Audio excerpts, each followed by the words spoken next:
गणाधीश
आपदामपहर्तारं दातारं सर्वसम्पदां लोकाभिरामं श्रीरामं भूयो भूयो नमः।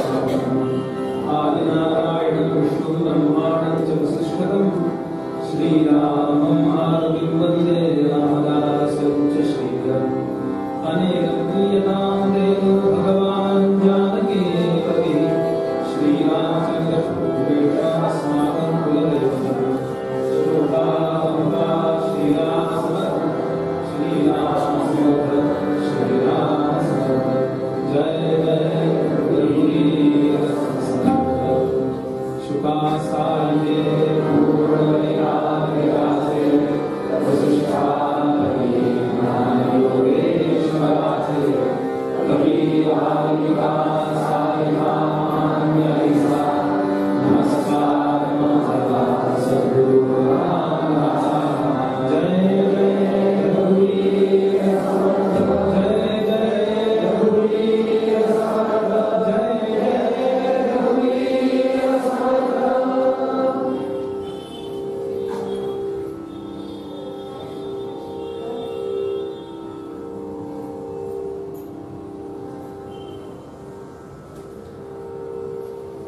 भगवान श्री मंगलमूर्तींच्या या मंदिरामध्ये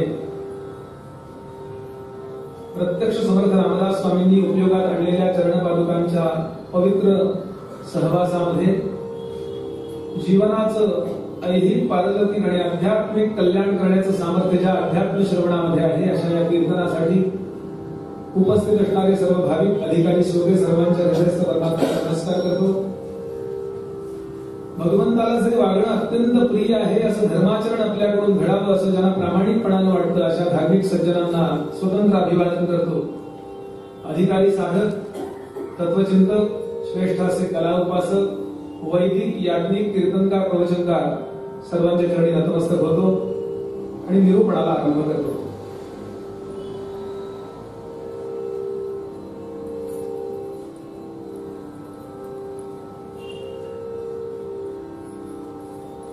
गेल्या लक्षामध्ये वर्षाचा इतिहास जर पाहिला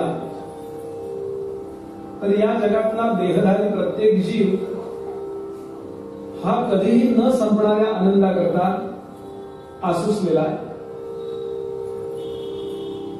प्रत्येक कृती ही त्या आनंदाच्या प्राप्ती करताच घडते। वेड्यातला वेडा मनुष्य सुद्धा आम्हाला जरी तो वेडा वाटला तरी त्याला त्यातून काहीतरी आनंद मिळेल म्हणून तो वेड्याचे सारे करत असतो। प्रत्येक जीवाची देहामध्ये असताना केलेली कृती ही आनंदाकरता आहे। काहीतरी प्रयोजन असं आहे की यातून मला आनंद मिळावा। प्रयोजनम अनुद्दिश्य मंदोपि प्रवर्तते। मंदातला मंद मनुष्य सुद्धा अकारण कोणतीही गोष्ट करीत नाही। म्हणजे आपल्याला कधी न संपणारं सुख हवंय, आपल्या ताब्यातलं सुख हवंय आणि यापेक्षा जास्त नको असं निरतिशय सुख हवंय।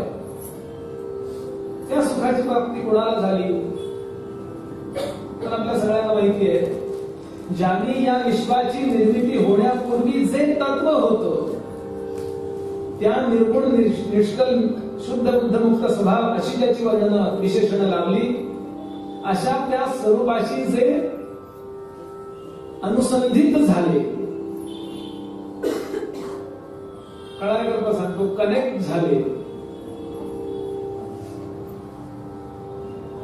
ते सुखी झाले। समर्थांची दासबोधातली मृत्यू निरूपणातली ओवी आहे असो ऐसे सकलही गेले परंतु एकची राहिले जे स्वरूपाकार झाले आत्मज्ञानी। आणि म्हणून जगातले सगळे संप्रदाय सगळे जप सगळी तप सगळ्या उपासनांचे प्रकार सगळ्या प्रकारचे मठ सगळ्या प्रकारची मंदिरं सगळ्या प्रकारचा हा अध्यात्माचा म्हणून मांडलेला पसारा हा जीवाला शिवाशी आत्म्याशी तादात्म्य भावनेने एकरूप करणार आहे। आणि हे जर तो करीत नसेल तर एक तर त्या व्यवस्थापनामध्ये दोष आहे किंवा जो रुग्ण जो त्या ठिकाणी गेलेला भक्त आहे त्याच्या स्वीकारण्यामध्ये तरी, उपदेश स्वीकारण्यामध्ये तरी दोष आहे. म्हणून खूप नीट परमार्थ करावा. भले तो तुम्ही थोडा करा, पण तो नीट परमार्थ करावा. एवढ्या करता संतांची पावलं फिरत असतात. दिसायला असं दिसेल आपल्याला की या समर्थांच्या पादुका लागल्यात, एवढं धान्य गोळा झालं, एवढं धन आपण या संस्थेला दिलं, हा आपल्याकडून त्यांना केलेल्या नश्वर समर्पणाचा भाग आहे. आपण केलेलं समर्पण हे नश्वर आहे, पण त्यांनी केलेला आशीर्वाद हा शाश्वत आहे. तो तुम्हाला ऐहिकातही कल्याणाप्रद नाही.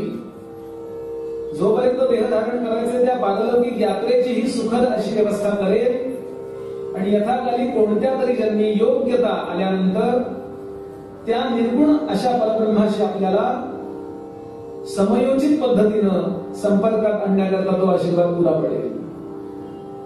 संतांच्या जीवनाचाच एवढा एक हेतू आहे. तुका म्हणे आता उरलो उपकारा पुरता.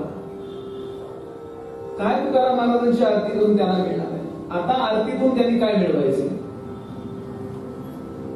म्हणून आपण खूप नीट विचार करणार आहोत की मी अध्यात्मात किती प्रगत, अध्यात्माच्या प्रगतीचे निकष किती आहे आणि या अध्यात्मात पुढे जाण्याकरता नेमकं काय करावं लागेल. वेदांपासून कालपर्यंत झालेल्या संतांनी जे मार्ग सांगितले त्या मार्गाचे एक ढोबळमानाने मार्गदर्शन करण्याचा प्रयत्न या कीर्तनातून होणार आहे. म्हणून खूप विनंती करतो की अत्यंत गांभीर्यानं कीर्तन ऐका. मी नेहमीच ही गोष्ट सांगतो की कोण कीर्तन करायला खूप कमी महत्व आहे, आपल्या दारात कोण पोस्टमन आणायला खूप कमी महत्व आहे, तो आपल्या आप्तांचं पत्र घेऊन आला याला जास्त महत्व आहे. तो पत्र लिहितच आप्तांना आणि ते फक्त पोस्टमन द्वारा आपल्यापर्यंत काढून पोहोचवतात. ही कीर्तनकाराकडे बघण्याची दृष्टी आयुष्यभर ठेवावी. म्हणजे आपलंही अर्ध ओझं कमी होतं आणि आमचंही अर्ध ओझं कमी होतं.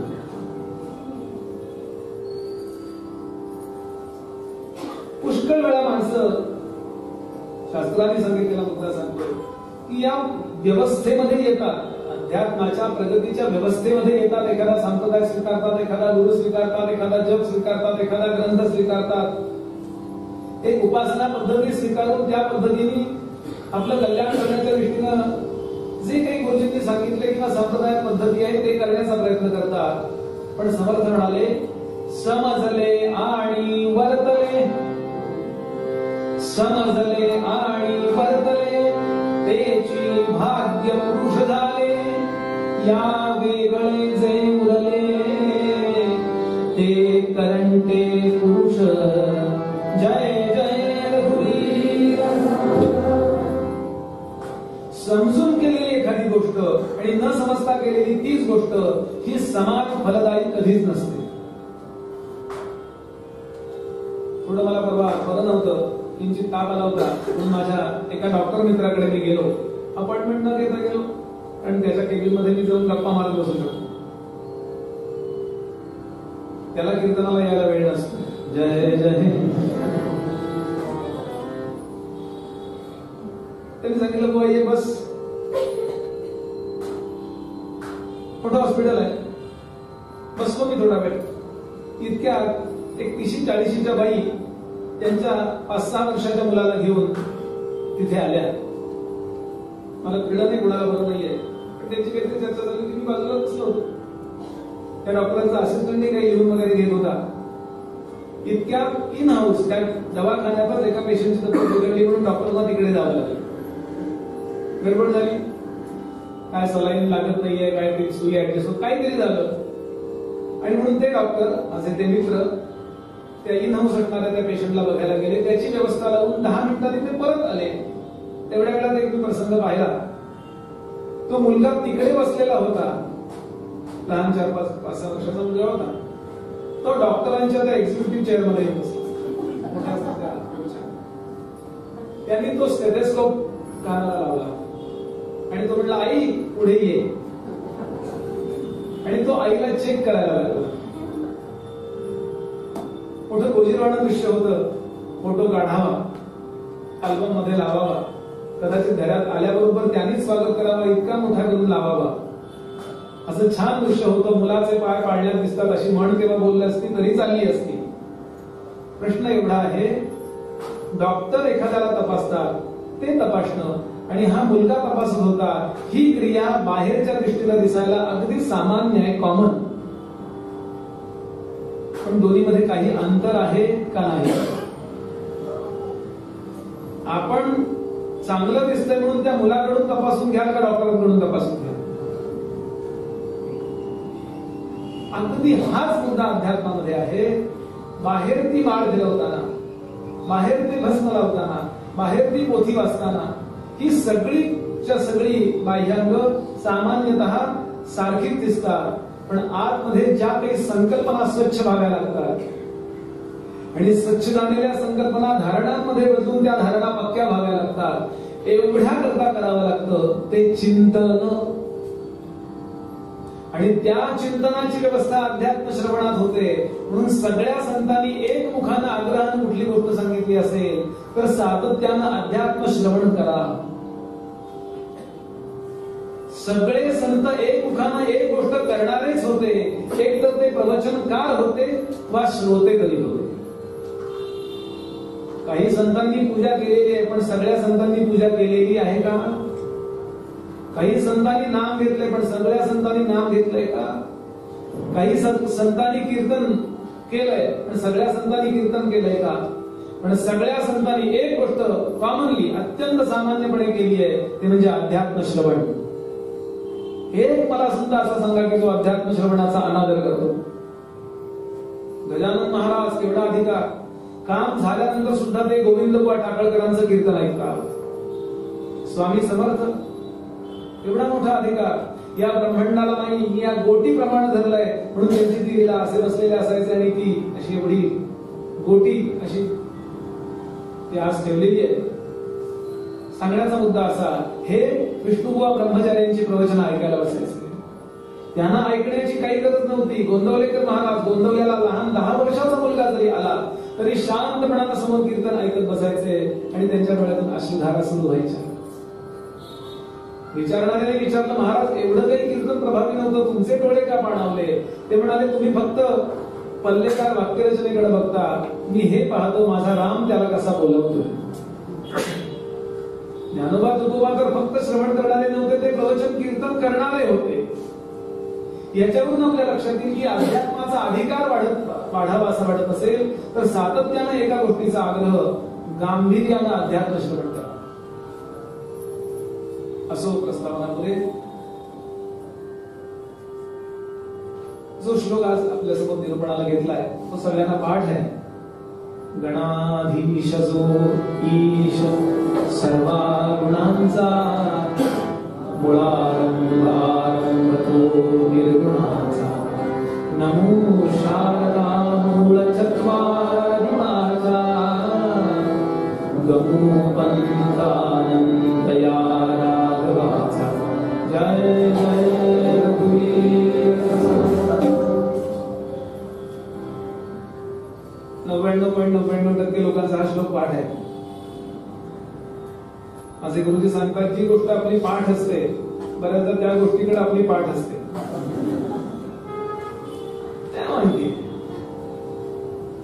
पण खरं सांगू, सगळ्या अध्यात्माचं मर्म एवढ्या एका श्लोकातच सामावलेलं आहे. परंपरेने ज्याचा अर्थ आहे भगवान मंगलमूर्ती पार्वती आणि भगवान शंकर आणि भगवती पार्वती माता यांचा सुपुत्र गणेश गजवदन, त्याला नमस्कार करावा. कुठल्याही कार्याच्या आरंभी, विद्यारंभे विवाहेच प्रवेशे निर्गमे तथा संग्रामे संकटे चैव विघ्नस्तस्य न जायते. मंगलमूर्ती हे कुठल्याही देवाच्या पूजेच्या आधी गणेशाची पूजा करायची, कारण तो विघ्न हारता जसा आहे ना तसा विघ्न करताही आहे. विघ्नांचा मालक आहे. म्हणजे नाही पूजा केली तर जय जय अशी घाबरून पूजा करायची ग. तर परिपक्व दशेमध्ये घाबरून पूजा नसते. सदा सर्वदा प्रीती रामी धरावी, न तू भीती रामी धरावी. बऱ्याचदा कुळधर्म कुळाचार चालू असतात, त्यामध्ये देवाच्या प्रीतीपेक्षा देवाची भीतीच जास्त असते. बाई दिवा विजला, आता काय होईल? आपल्या दिव्यांनी काही नाही. जो सूर्याला प्रकाशित करतो तो आपल्या दिव्यांनी काय होणार आहे? म्हणजे तो दिवा गेला तर गेला असा अर्थ नव्हे. आपण जागृत असावं एवढ्या करतो त्या कुळधर्म कुळाचाराचा आग्रह आहे. पण घाबरून अजिबात नाही, ती आई आहे एवढा एक विचार करावा की लगेच पाहण्याची दृष्टी बदलते. मुद्दा मला हा सांगायचा आहे, भगवान मंगलमूर्तींचं पूजन आपण करतो, करायलाही पाहिजे. परंपरा दोन दृष्टीने आपल्याला फायदा देते. एक, आपण परंपरा पाळली नाही याचं जे नंतर वाईट वाटेल, शिंक आली तरी सुद्धा भीती वाटते, ती भीती या मंगलाचरणाने नाहीशी होते. पहिला मुद्दा की I try to level best. मी माझ्याकडून केलंय मंगलमूर्तींचं पूजन, आता विघ्न आलं तरी नाही आलं तरी ते जबाबदार. परंपरा एवढ्या करता पाळायची असते. पुष्कळ वेळा हल्ली एक स्टाईल थोडीशी आहे की परंपरेवर आघात, आमका आमका सनातनी आहे. पट्टविषयी माणसं बोलून जातात, आम्हीच बोलतो गर्दी जमवण्याकरता जय जय. माझे गुरु सांगतात सनातन याचा अर्थ सगळ्यात जुनं सगळ्यात नवं. जय जय. जुनं आणि नवं, सगळ्यात जुनं आणि सगळ्यात लेटेस्ट एकत्र असतं, त्याला सनातन म्हणतात, त्याला पुरातन म्हणतात. असो, मुद्दा मला एवढा सांगायचा आहे, ही परंपरा पाळण्याची एक आग्रहाची भूमिका आमच्या संतांची दिसते. नाथ महाराज असतील, समर्थ असतील, तुकोबा असतील, ज्ञानोबा असतील, गणेशाला नमस्कार केल्याशिवाय पुढे जात नाही. आणि संतांपेक्षा मला जास्त कळत नाही म्हणून मी त्यांचं ऐकतो. एवढी जरी संकल्पना सच्च झाली तरी बरंचसं कळलं. त्यांच्यापेक्षा मला कमी कळतं एवढं कळलं तरी बरंच कळलं. आणि त्यांच्यापेक्षा मला कमी कळतं हे मला कळलं नाही. चल जय जय. शब्दच्छेद करण्याचा हेतू नाहीये, थोडासा चिंता एवढ्या करता की बऱ्याचदा मनुष्य तुकोबांपेक्षा स्वतःला जेव्हा काही समजतो तेव्हा बाकी काही होत नाही, नंतर रडायची वेळ येते. म्हणून नाही मला तुकोबांपेक्षा त्यांच्या पायाचं धूळ जी आहे ना तेवढी सुद्धा माझी योग्यता नाहीये. हे ज्या दिवशी मला कळेल त्या दिवशी पायाची धूळ होण्याची योग्यता येईल.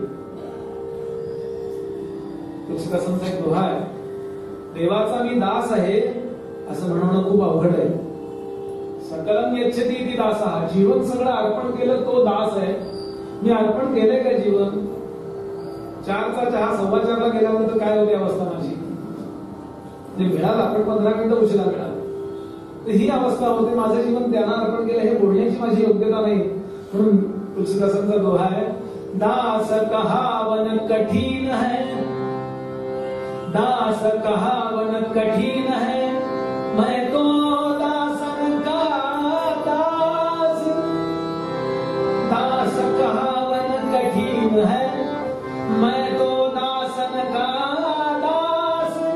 अब तो ऐसे लगन लगा है पावतले की घास. सियावर रामचंद्र की, उमापति महादेव की, पवन सुत हनुमान की, बोलो रे भाई सब संतन की. जेवढा दीनपणा संतांच्या समोर आम्हाला येईल तेवढा आम्ही अधिकारी ठरत असतो. म्हणून गणेशाला नमस्कार करावा, तो केलाही पाहिजे, करूया, त्याचं रूप आठवूया आणि पुढे जाऊया. पण समर्थांच्या या श्लोकाचा फक्त एवढाच अर्थ आहे का? आणि एवढाच अर्थ असता तर गमू पंथ आनंद या राघवाचा या ओळीची काय गरज होती?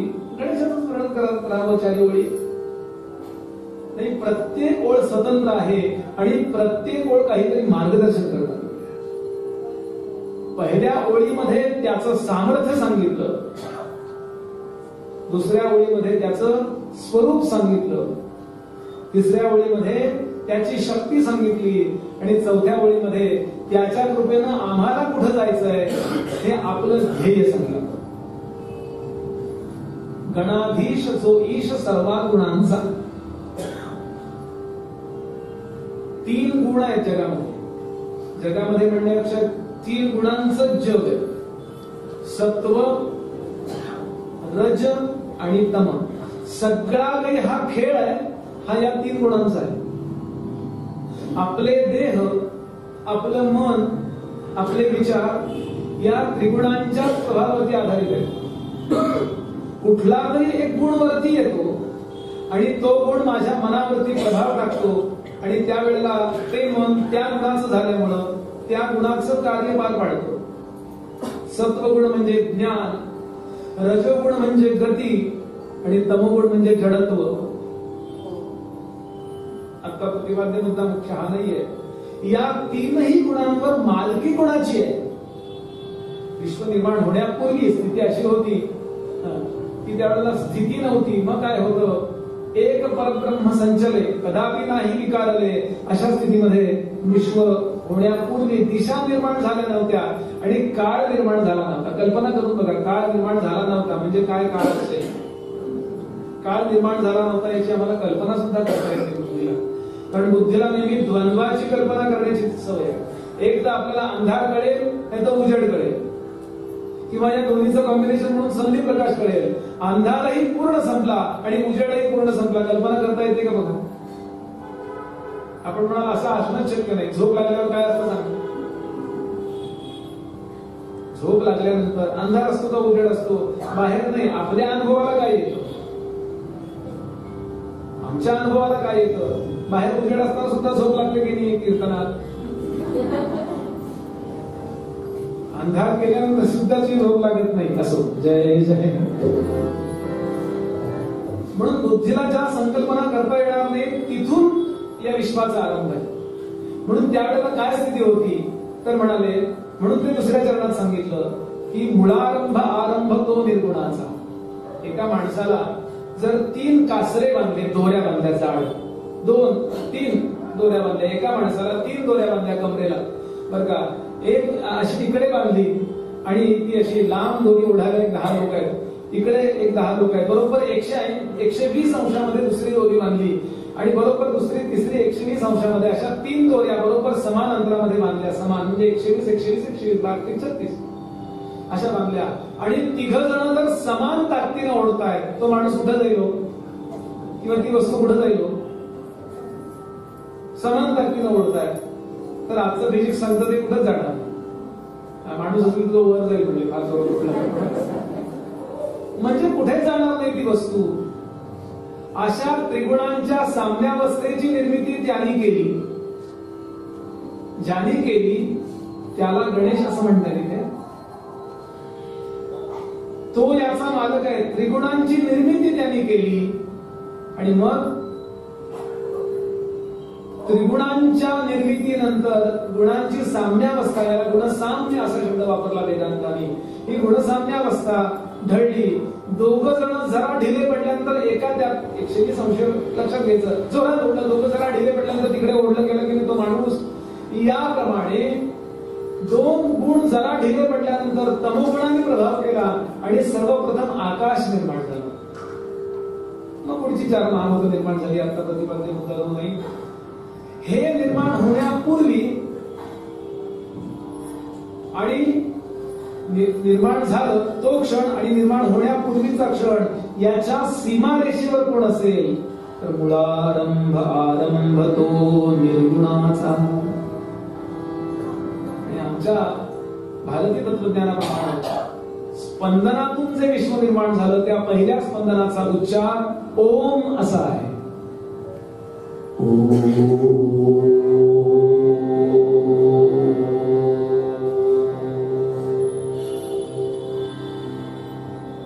माझा श्वास संपला, मी थांबलो. हा ओम काही 1000 वर्ष सुरू होता. खूप बिग बँग थिअरी. आणि आज जास्तीत जास्त वैज्ञानिक ज्या बाजूला आहे ती बिग बँग थिअरी. स्पंदनातून विश्व निर्माण झालं. या बॉर्डरला निर्माण होण्यापूर्वीची स्थिती आणि निर्माण झालेली स्थिती याची बरोबर सीमारेषा जर आपल्याला पकडता आली किंवा अंदाज करता आला तर तिथे ओम आहे. मुळारंभ आरंभ तो निर्गुणाचा. आणि यानंतर भगवंत प्रकट झाले. ते कशाने प्रकट झाले तर शक्ती रूपाने प्रकट. आपण सगळे शक्तिमय आहोत. प्रत्येकामध्ये थोड्या कमी जास्त प्रमाणामध्ये शक्ती आहे आणि आपण ओळखले जातो ते शक्तीने ओळखले जातो किंवा जगातल्या सगळ्या कथा आपण ऐकतो त्या शक्तीच्या कथा असतात. रामाने असा धनुष्य उचलला आणि अशा प्रकारे बाण मारला, हे रामांचं वर्णन नाहीये. रामांच्या अंगी असणाऱ्या शक्तीचं वर्णन. ही जी शक्ती आहे ही ज्ञानरूप असते. त्यावेळेला तिला शारदा म्हणतात. म्हणून तिला नमस्कार केला. नमो शारदा मूळ जन्मारी वाचा. आपल्यामध्ये ती प्रकट होते. प्रामुख्याने शारदा प्रकट होते ज्ञानरूपानं, ती 4 वाणींनी प्रकट होते. परा, पश्यती,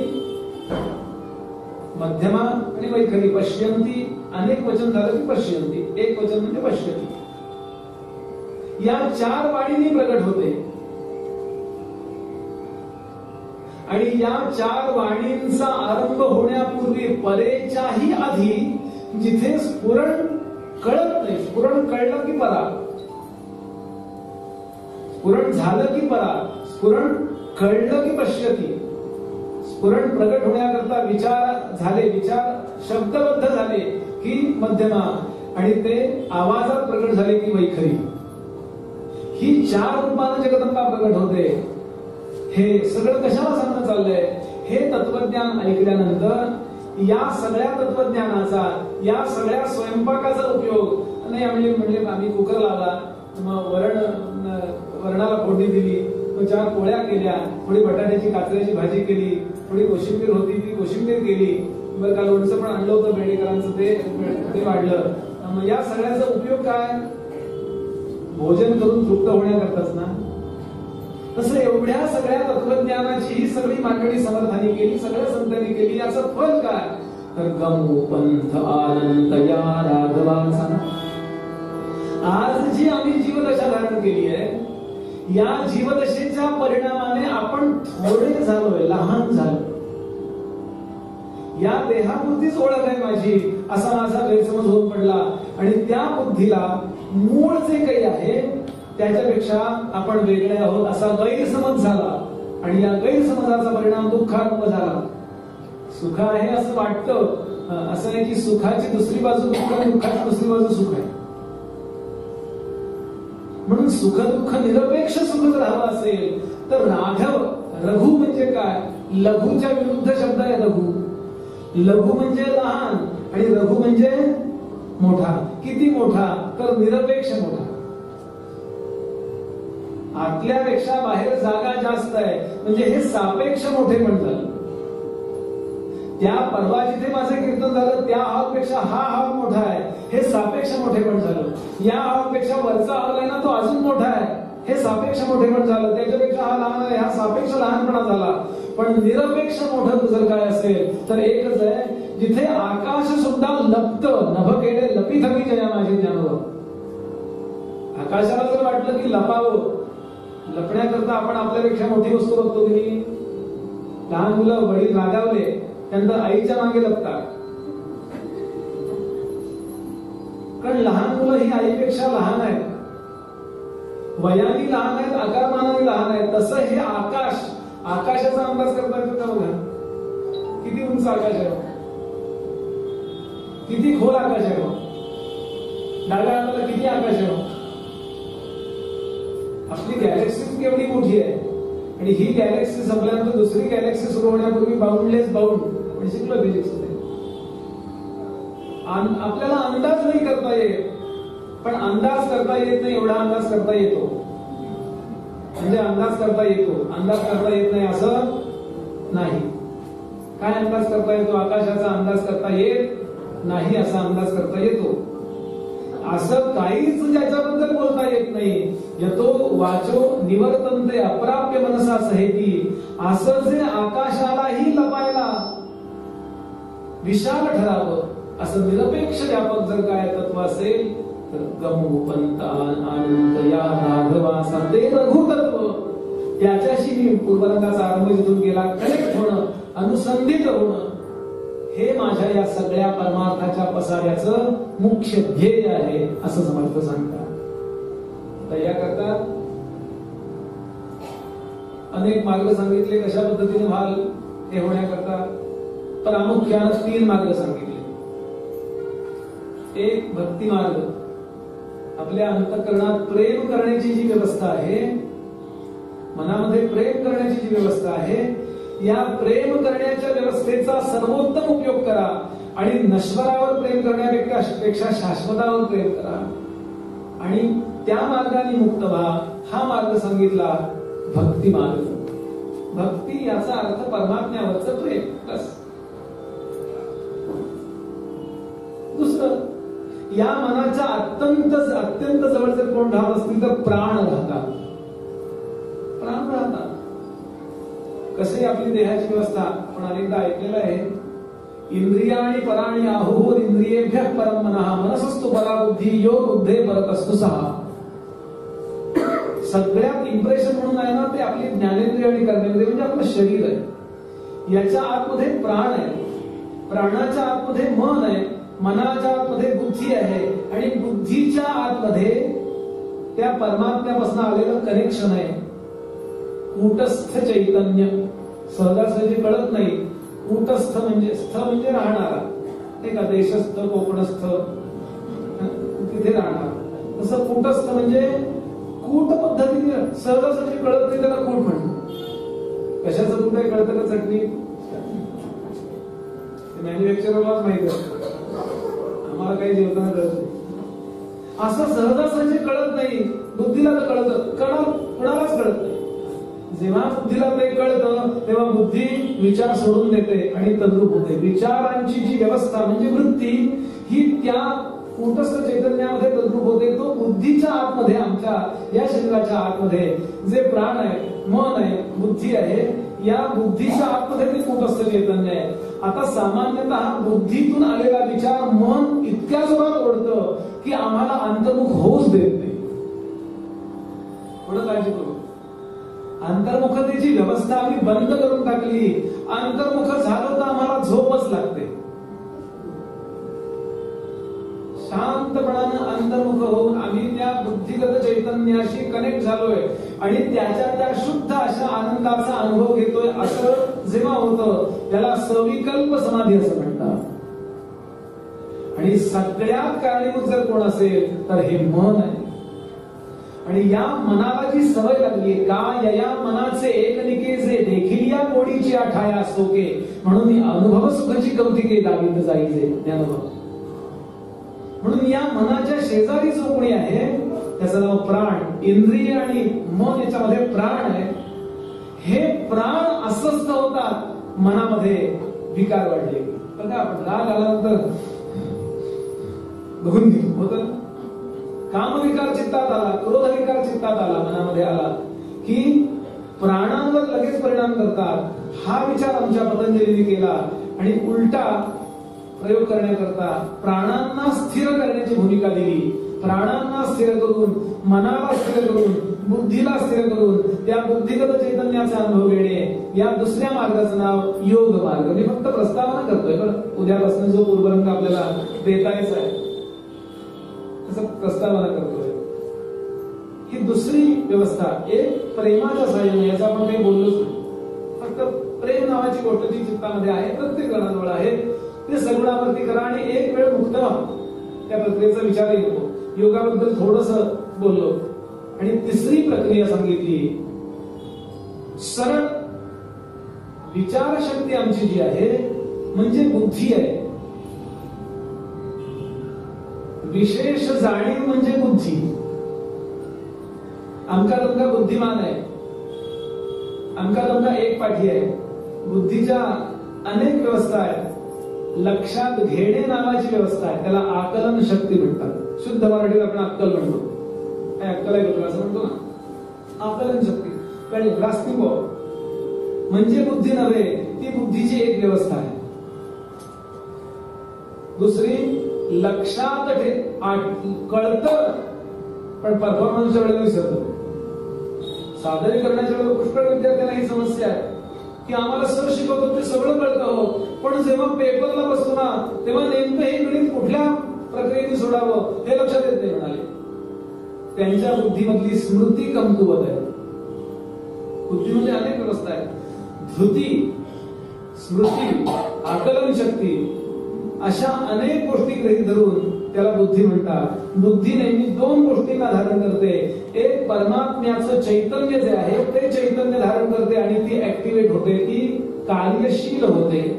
आणि दुसरं म्हणजे ती विश्वाला धारण करते, विश्वाचा विचार. अशा बुद्धीचा विचार केला वेदव्यासाने आणि सांगितलं सरळ त्या बुद्धीने विचार करा. आणि या बुद्धीच्या साह्यानं अधिकार संपन्न सद्गुरूंकडून महावाक्याचा उपदेश घ्या आणि या महावाक्याचं अखंड चिंतन करा, अखंड चिंतन करा. आणि चिंतन करता करता ती बुद्धी स्वतःचा अहम सोडते आणि अयाचा अहम निष्कामे आत्मरूपी ज्ञानोबा या न्यायाने मला त्या कूटस्थ चैतन्याचा साक्षात अनुभव येतो. याला म्हणायचं ज्ञानमार्ग. 3 मार्ग आहेत.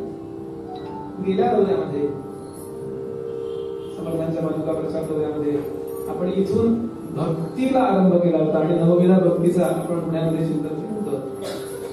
माझ्या गुरुजींनी सांगितलं यावेळेला ज्ञानाबद्दल बोल म्हणजे काय त्यांनी सांगितलं मी बोलायचं येतंय उलट का जय हे जय. तेव्हा या ज्ञानाच्या प्रक्रिया काय आहे ते आम्हाला भक्तीमध्ये योगामध्ये वापरता येतील का याचं चिंतन आपल्याला उद्यापासून करायचं आहे. आज एवढीच निष्ठा घेऊया की एखादं सर्वण आलंबन असावं, त्याच्यावर मनापासून प्रेम करावं. प्रेम केल्यानंतर काय होतं हे आख्यानामध्ये मी आपल्याला सांगणार आहे. आजच्या गुरुवर्गाचं सार थोडक्यात सांगतो. ज्या आनंदाकरता जीव धडपडतोय तो आनंद मिळण्याकरता त्या आनंदाशी आपल्याला अनुसंधित व्हावं लागेल. त्याकरता मुख्य 3 प्रक्रिया आहेत. भक्ती मार्ग, योग मार्ग आणि ज्ञान मार्ग. त्यातल्या एक गोष्टीचा नीट अभ्यास करून माझ्या स्वभावाप्रमाणे मी ती गोष्ट अवलंबित करावी. त्याच्या ज्ञान मार्गाचा सखोल चिंतनाचा भाग आपण उद्यापासून सुरू करूया. तळमळीची विनंती एवढीच आहे की सगळी कामं ऍडजस्ट करा आणि कीर्तन चुकवू नका. तुमच्याकडून समर्थ सेवा मंडळाची काही मागणी नाही. बोलताना बोलता करा, आतंक करा, तेच करायचं असलं करा, नाही तर करू नका. पण ही मात्र मागणी आमची असेल की कीर्तन चुकवू नका. आणि दुसरं म्हणजे मुद्दाम कीर्तन उशिरा ठेवलंय. पूर्वीच्या काळी 5 ते 7 कीर्तन होतं, पण मुद्दाम 6 वाजता कीर्तन ठेवलंय. जे नोकरी व्यवसायामध्ये आहे त्यांना कीर्तन श्रवणाची, अध्यात्म श्रवणाची सगळ्यात जास्त गरज आहे. पण आता इतकं स्ट्रगल करतात लोक. खूप खूप गोंधळ आहे. परमार्थात सुद्धा खूप गोंधळ आहे, प्रपंचातही. आणि हा गोंधळ बाहेरचा किती असो, आतला गोंधळ दूर करायचा असेल तर समर्थांना येऊन भेटा. एरवीचं कीर्तन ऐकणं आणि प्रत्यक्ष समर्थांनी वापरलेल्या चरण पादुकांच्या, भारलेल्या पादुकांच्या सहवासात कीर्तन ऐकणं याच्यामध्ये खूप फरक आहे. त्या पादुकांकडून अखंड आपल्यापर्यंत एक आशीर्वादाचे व्हायब्रेशन्स, स्पंदन येत आहे. अशा सान्निध्यात आपण बसूया. आणि माझ्या अधिकाराचा कोणता विचार करू नका. बुवाचं वय काय, कुठल्या गावून आले, गडावरचे का पुण्यात, कुठला विचार करू नका. फक्त येऊन बसा. मी काही दारू तंबाखू वाला बुवा नाही एवढंच सांगतो. ते तसं कोणीच नसतं. म्हणजे असा कुठला दोष नाही. संध्या कधीच चुकत नाही एवढा माझं सांगतो. आणि समर्थांचा आहे आणि 32 वर्ष मी पाकिस्तान बरोबर आहे. म्हणजे परमनंट आहे. जय इतकी नोकरी केल्यानंतर परमनंट करीत नव्हते. समजाचा भाव असा की आपण उद्यापासून या चिंतनाला आरंभ करूया. इथेच सांगतो. मूळपणामध्ये माझे समर्थ सांगतात हा गणाधीश श्लोकाचा थोडक्यात अर्थ सांगतो. आमचा गमोपंथ आनंद या राधनाचा. गणाधीश